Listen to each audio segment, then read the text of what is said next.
भारत की प्रमुख जनजातियों के अंतर्गत हम भील जनजाति के बारे में अध्ययन कर रहे थे। इससे पहले के लेक्चर में हमने भील जनजाति के निवास क्षेत्र, भोजन, शारीरिक लक्षण आदि प्रमुख बिंदुओं पर चर्चा करी। इसी क्रम को आगे बढ़ाते हुए हम बात करते हैं भील जनजातियों के बस्ती और घर के बारे में। इनके जो घर होते हैं वो भौगोलिक वातावरण से प्रभावित होते हैं। इनके गांव छोटे होते हैं, यानी एक गांव में 20 से और लगभग 200 झोंपड़ियां होती हैं। मुख्य रूप से इनके जो गांव होते हैं वो पहाड़ के ढालों पर, जंगलों और नदियों के किनारे दूर दूर तक फैले हुए होते हैं। इनकी बस्तियों को प्रकीर्ण वर्ग में रखा जाता है, यानी वे बस्तियां जो थोड़ी बिखरी हुई अवस्था में इधर उधर मिलती हैं। बहुत सी जो झोंपड़ियां हैं उनको मिलाकर के पाल कहते हैं, एक साथ मिलाकर के। भीलों के घर को कहा जाता है कू। इनके घर आयताकार होते हैं। घर की जो दीवारें होती हैं वो बांस और पत्थर की बनी होती हैं। फर्श मिट्टी का बना हुआ होता है और जो छत होती है उस पर खपरेल या घास फूस डाल करके ये बनाए जाते हैं। अगर एक गांव में बीमारी फैलती है या पशु मरने लगते हैं तो ये उस गांव को छोड़ करके अन्य दूसरे स्थान पर जाकर बस जाते हैं। जब भी ये गांव का चुनाव करते हैं, यानी गांव में बसने का स्थान देखते हैं, तो ज़्यादातर ये जलाशय यानी जो पानी का कोई सोर्स होता है उसके आसपास बसते हैं। या तो कोई नदी है, तालाब है, उस तरह से देखते हैं, या कोई कुआं है, उसके आसपास ही अपने घर बनाते हैं।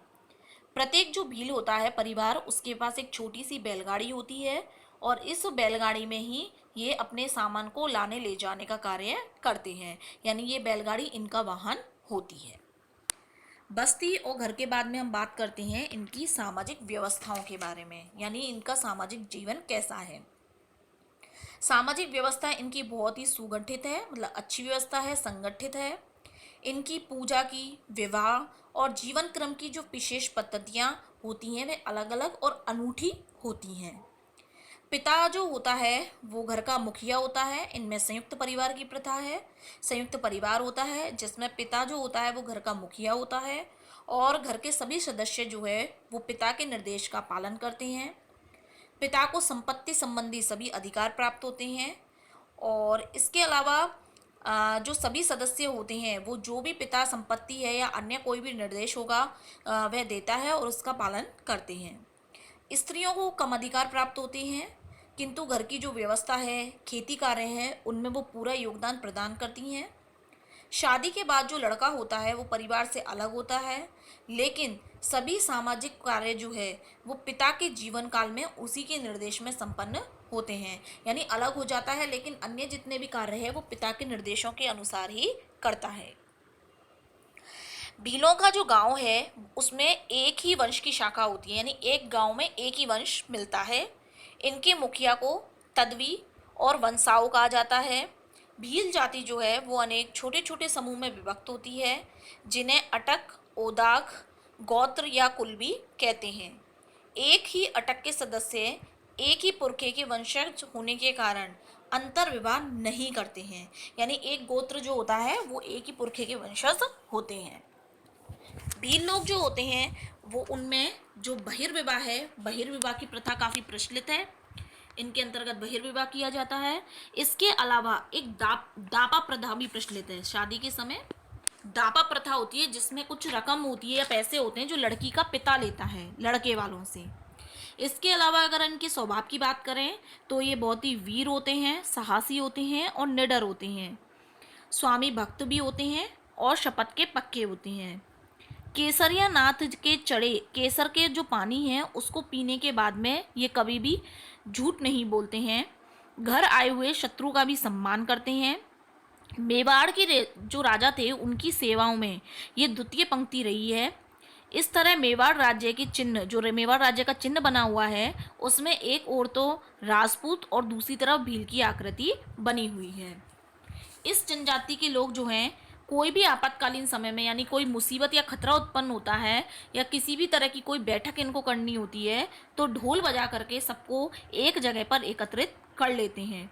फायरे फायरे जो है वो इनका प्रमुख रणघोष है, यानी जब भी ये युद्ध के लिए जाते हैं या अन्य किसी कार्य के लिए जाते हैं तो फायरे फायरे उद्घोष करते हुए जाते हैं। इनके छोटे गांवों को पाल कहते हैं और बड़े गांव को फाल कहते हैं।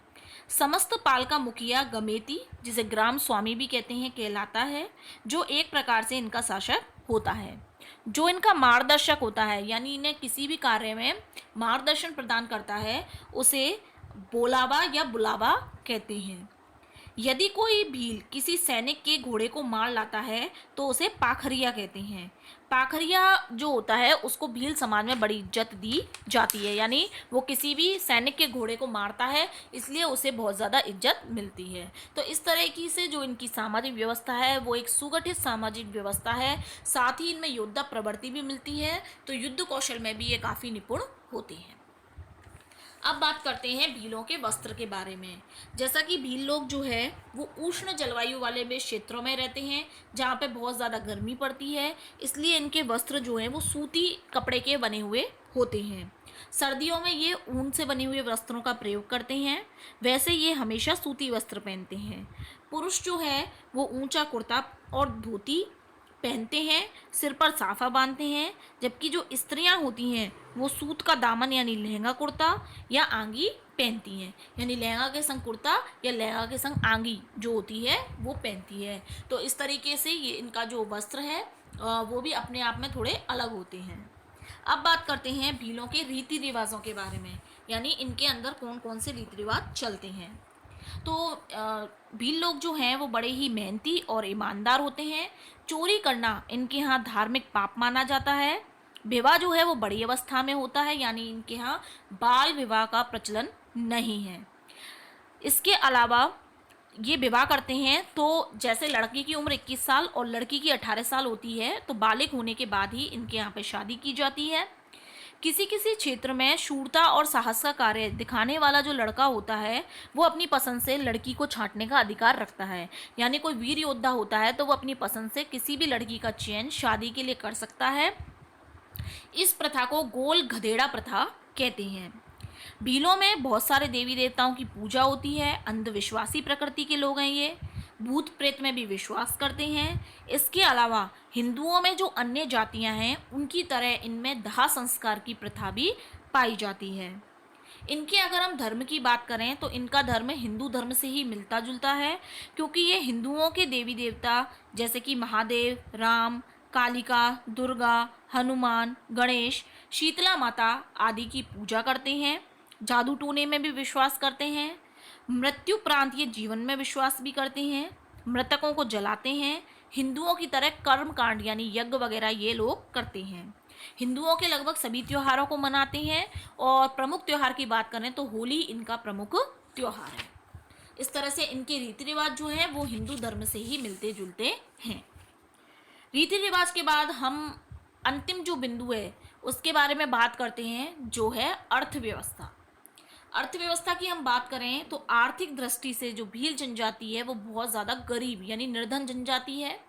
जीविका के साधनों के अभाव में ये बहुत ही समस्याग्रस्त जीवन जीते हैं। इनकी आवश्यकताओं के प्रति शासन की जो उदासीनता है उन्होंने इसे समस्याग्रस्त जीवन जीने के लिए बाध्य किया हुआ है, यानी शासन सरकार के द्वारा जो है वो इनकी तरफ ज़्यादा ध्यान नहीं दिया जा रहा, जिसके कारण इनका जीवन जो है वो अभी भी समस्याओं से घिरा हुआ है। इनकी घुमक्कड़ प्रवृत्ति है, यानी एक स्थान पर ये टिककर नहीं रहते हैं। अब धीरे धीरे ये पशुपालन और कृषि कार्य भी करने लगे हैं, और सरकारी सेवाओं की तरफ भी इनका रुझान धीरे धीरे बढ़ने लगा है। 80% भील जो है वो कृषि कार्य करते हैं, और मुख्यतः करते हैं स्थानांतरित कृषि। स्थानांतरित कृषि में जैसा आप जानते हैं कि किसी भी खेत या जंगल को जला करके, मतलब जंगल को आग लगा करके वहाँ पे खेत तैयार होता है और वहाँ पे कृषि होती है। उसके बाद जैसे ही वो भूमि बंजर होने लगती है उसे छोड़ के अन्यत्र दूसरे स्थान पर चले जाते हैं, फिर वहाँ पे जो जंगल होता है उसको जला करके साफ करते हैं। तो यानी इस तरह से बदल बदल कर जो है वो क्षेत्रों में कृषि की जाती है, इसलिए इसे स्थानांतरित कृषि कहते हैं। ये लोग पहाड़ी ढालों पर वनों को जलाते हैं और वर्षा काल में अनाज, दालें, सब्जियां आदि प्रमुख रूप से बोते हैं। इन जो पहाड़ी ढालों पर इनके द्वारा खेती होती है उसको बोलते हैं चिमाता। इसके अलावा जो मैदानी भाग हैं, मैदानी भागों में वनों को काट करके ये लोग मैदानी क्षेत्रों में भी ये प्रमुख रूप से मैदानी भागों को वनों को काट करके चावल, मक्का, मिर्ची, ज्वार, बाजरा को बोते हैं। इस खेती को बोलते हैं दजिया।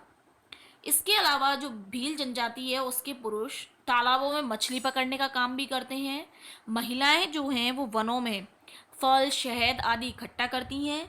इसके अलावा ये लोग भेड़, बकरी, मुर्गी, भैंस और गाय भी पालते हैं। कुछ भील लोग जो हैं वो श्रमिक या लकड़हारे का काम भी करते हैं। तो वर्तमान में धीरे धीरे जो भीलों जाति का संपर्क है वो शहरी क्षेत्रों से होने लगा है, जिससे इनमें जागरूकता पैदा हुई है, शिक्षा का भी प्रसार हुआ है और भारतीय सरकार के द्वारा इनके विकास के लिए भी सहयोग प्रदान किया जा रहा है। तो अब धीरे धीरे ये जो जनजाति है वो उन्नति के पथ पर अग्रसर हो रही है।